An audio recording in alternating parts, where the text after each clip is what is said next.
Hello mga kastorya, ngayong araw nandito tayo ngayon sa SM MOA Cruise by the Bay. So 200 pesos siya per head for 20 minutes. So first time ng anak ko sumakay ng bangka. So pinatry natin sa kanya.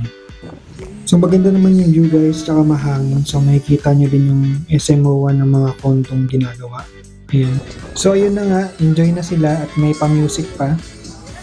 So makikita nyo lahat na ng pasahero nag-e-enjoy kasi malakas na rin yung alon tsaka hangin.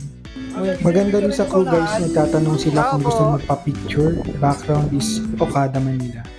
So I suggest guys, sakay kayo ng 6:30 ng Sabado para maabutan niyo yung fireworks ng SM MOA ng 7 o'clock PM.